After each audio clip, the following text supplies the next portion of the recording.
খুব ভালোভাবে লাইট জ্বলছে না বলে ছবি তুলতে পারবে না। মানে বেচারার মনে কি দুঃখ।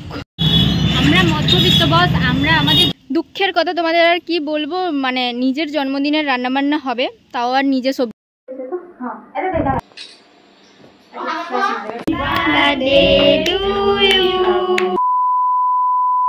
হ্যালো এভরিওয়ান, নতুন একটি ভিডিওতে সবাইকে অনেক অনেক স্বাগত।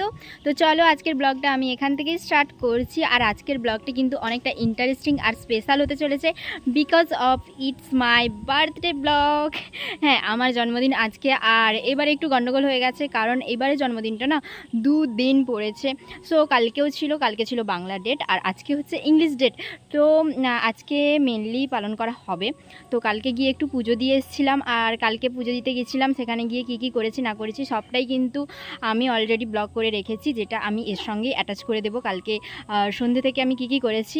তো চলো আজকে সারাদিন কী কী করি আর কিভাবে বার্থডেটা সেলিব্রেশন হয় সবটাই তোমাদের সঙ্গে শেয়ার করব। সো আমি ফাইনালি রেডি হয়ে গেছি, আর এখন যাব পুজো দিতে মন্দিরে। অ্যাকচুয়ালি আমার জন্মদিন কালকে, মানে 16ই আগস্ট, আর আজকে হচ্ছে 15ই আগস্ট। আজকের তারিখটা হচ্ছে বাংলা ডেটে তারিখ পড়েছে। তো জানোই তো এবছর বাংলা ডেট আর ইংলিশ ডেটে একটু গন্ডগোল হয়েছে, মানে আগে পিছিয়ে এরকম ডেট করে পড়েছে, কারণ এই বছরটা লিপি আর ইয়ার ছিল। তো মায়ের বক্তব্য হলো যে আমরা যেহেতু বাঙালি, তাই বাংলা তারিখটাই মানা উচিত, মানে বাংলা তারিখে অন্তত পুজোটা দিয়ে আসা উচিত। তো সকাল থেকেই 15ই আগস্ট ছিল, আর বাড়িতে সেরকম কেউ ছিল না। তো ভাবলাম যে সন্ধ্যেবেলা গিয়ে পুজোটা দিয়ে আসি, কারণ মায়ের আদেশ তো আর অমান্য করা যায় না। মা বললো যে অন্তত পুজোটা আজকে দিয়ে আয়, কালকে সেলিব্রেট হবে, কারণ অলরেডি ভাবনা চিন্তা হয়ে গেছে যে কালকে সেলিব্রেট হবে। আজকে যেহেতু আমার কোনোবারই জন্মদিন পালন হয় না, মানে 15ই আগস্ট আমার সত্যি বলতে কোনোবারই জন্মদিন পড়েও না আর পালনও হয় না, তাই ভাবলাম যে একদম 16ই আগস্টই যেই ডেটে জন্মদিন আছে ইংলিশ ডেট, সেই ডেটেই পালন করব।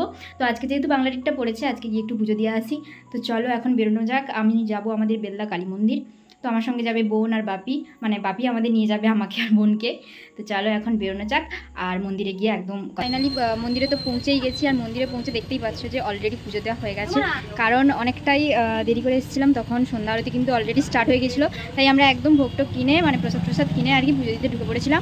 এই যে আরেকজন মনের দুঃখে এখানে দাঁড়িয়ে আছে, কারণ যে শিব মন্দিরে আমরা পুজো দিতে ঢুকবো সেখানে একজন বসছেন, কোনো একটা নাম করছেন, এখন হয়তো ঢোকা যাবে না। তো তার মনের দুঃখ, আর এখানে খুব ভালোভাবে লাইট জ্বলছে না বলে ছবি তুলতে পারবে না। মানে বেচারার মনে কি দুঃখ। তো চলো এরপরে কেক আনতে যাবো। তো কেক দোকানে গিয়ে একদম তোমাদের সঙ্গে কথা হচ্ছে।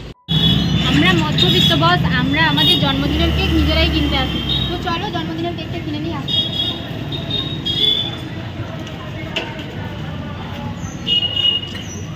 ঢুকে তো পড়েছি কেক দোকানের মধ্যে, আর অনেক ভ্যারাইটি অফ কেকস আছে এখানে।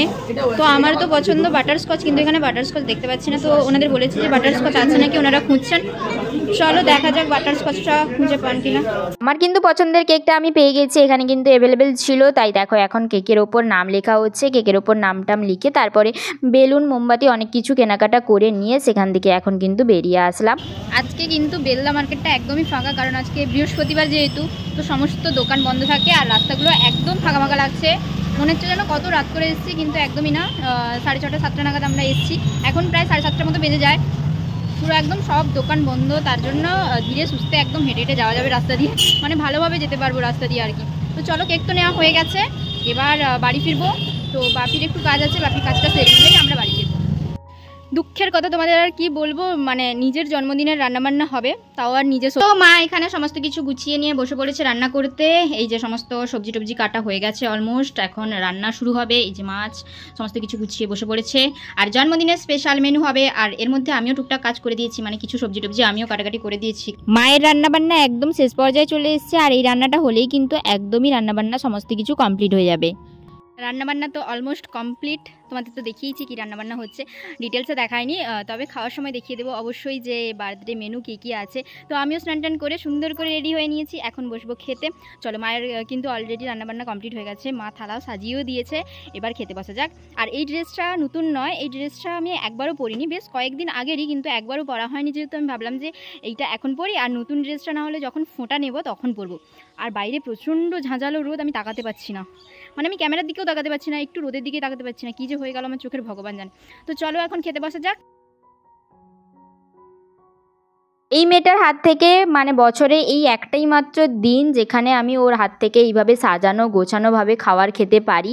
মানে আমি রানীর মতো বসে থাকি আর ও আমাকে সুন্দর করে পরিবেশন করে দেয়। এটা যে আমার কি ভালো লাগে, আর মানে আমার আলু পুরো পোস্ত, একদম আলু ভাজা, মানে আনন্দের সীমা সুগরি থাকে না। ভাজা, বছরের এই ঢেঁড়স একটাই মাত্র ভাজা, দিন বোন এটা কিন্তু আমাকে সমস্ত করলা খাবার ভাজা, দাবার গুছিয়ে আর এখানে সুন্দর আছে করে দিয়ে ইলিশ দিয়েছে। মাছের তেল ঝাল ডাল, আর এটা হলো চিংড়ি মাছের মালাইকারি, দই মিষ্টি পাঁপড়, আর আছে চকলেট। এত কিছু যদিও আমি খেতে পারবো না, মানে মনে তো হয় না যে আমি খেতে পারবো। তো চলো এখন কিছু ফটোশ্যুট আছে, ফটোশ্যুটটা করে নিয়ে তারপরে খাওয়া দাওয়া। জাস্ট ঘুম থেকে উঠলাম আর তিনজনকে আমি দেখতে পাইনি কোথাও। মা বললো যে দরজা বন্ধ করে কি যেন করছে। দরজা খোল,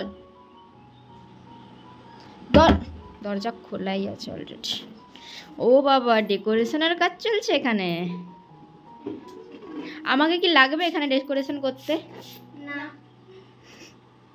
এই যে একটা তো দরকার। বেলুন ফোলাচ্ছেন এখানে। না, আরেকটা কালো দরকার। দুটো দিই। আমাকে কোনো কাজে লাগবে না না, এখন না বলছে, কিন্তু দেখবেন একটু পরে কিন্তু আমি সব কিছু সাজাচ্ছি।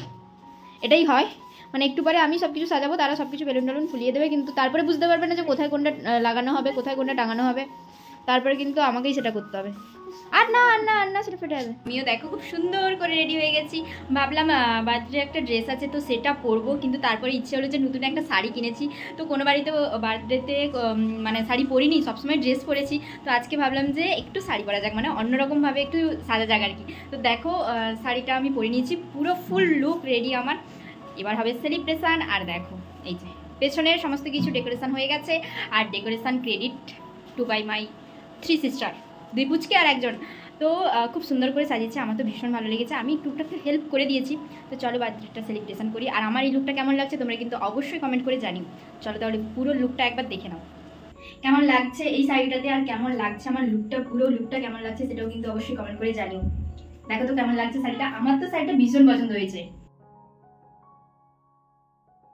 এখানে জন্মদিনের ফোঁটা দিয়ে দিচ্ছিল আর আশীর্বাদ করে দিচ্ছিল। তো বড়রা সবাই আশীর্বাদ করে দিল আর তারপরে ফটোশ্যুট চলছিল। Happy birthday to you. সেলিব্রেশনটা একদমই ঘরোয়াভাবে হয়েছে, মানে একদমই ছোটোখাটোভাবে ঘরোয়াভাবে হয়েছে, কিন্তু এই রকম ঘরোয়া অনুষ্ঠানেও আমরা ভীষণভাবে মজা করি। আর কি বলো তো, ঘরোয়া অনুষ্ঠান হলেও না আমি তো ভীষণই একটু সাজুগুজু করতে ভীষণ ভালোবাসি। তারপরে কেক টেক কাটিং করার পর সবাইকে কেক খাইয়ে দিচ্ছিলাম, সবাইও আমাকে কেক খাইয়ে দিচ্ছিল। আর এই মেয়েটা আমাকে কেক খাওয়ানোর থেকে মানে বেশি মাখানোর উদ্দেশ্যে ছিল। তো যাই হোক, ব্লগটা এখানেই শেষ করছি। আর ব্লগটা তোমাদের কেমন লাগলো সেটা কিন্তু আমাকে অবশ্যই কমেন্ট করে জানিও। আর যদি ব্লগটা ভালো লেগে থাকে তাহলে অবশ্যই একটা লাইক আর কমেন্ট করে দিও। আর চ্যানেল